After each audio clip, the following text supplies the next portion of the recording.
मित्रांनो, तुम्हा सगळ्यांना इथं बोलवण्याचं एक कारण आहे. तुम्हाला लय महत्वाची गोष्ट सांगायची. आता तुम्हा सगळ्यांना तर माहित आहे, ह्या वर्षी संपूर्ण महाराष्ट्रात काय अख्ख्या देशात पावसानं नुसतं थैमान घातलंय. प्रचंड प्रमाणात अवकाळी पावसामुळे आपला महाराष्ट्र ओल्या दुष्काळाच्या वळख्यात सापडलाय. त्यामुळे शेतकऱ्यांचं लय नुकसान झालंय. आधी शेतकऱ्यांची अवस्था लय बिकट असते. शेतात नुसतं पाणीच पाणी झालंय. पण कमळी, मी असं ऐकलंय की शेताला पण पाण्याची खूप गरज असते. अरे हो, ते मी पण न्यूज मध्ये बघितले. ते एरवी शेतकरी म्हणत असतात पाणी नाहीये पाणी नाहीये. तेव्हा हेच तर तुमच्या शहराकडच्या लोकांनी हेच कळत नाही. शेताला जर जास्त पाणी मिळालं तरी बी नुकसान होऊ शकते आणि कमी पाणी मिळालं तरी बी नुकसान होऊ शकते. जेव्हा पाणी मिळत नाही तेव्हा जो दुष्काळ पडतोय त्याला कोरडा दुष्काळ म्हणते.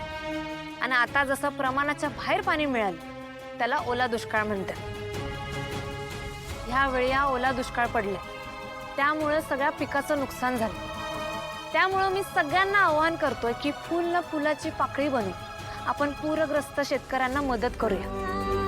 पण आम्ही काय मदत करणार? आमची पॉकेट मनी? म्हणजे तुम्ही आर्थिक मदत बी करू शकता. अत्यावश्यक वस्तूमध्ये जे सगळं येतंय ते सगळं आपण पाठवू शकतो.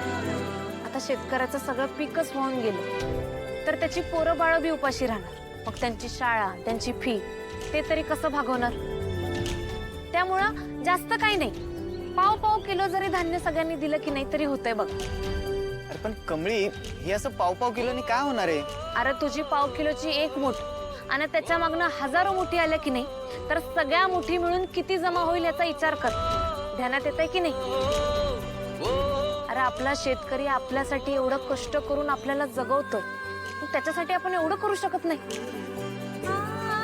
मग त्याला आपण सांगू शकतोय, आपली एकजुटीची मूठ त्याला पुन्हा उभं राहायला आधार समजा. मग बघा, आपला शेतकरी त्याची सगळी दुःख सोडून पुन्हा कसा उभा राहतो. आणि तो जर त्याचं कर्तव्य निभावतोय तर मग आपण का मागं पडायचं?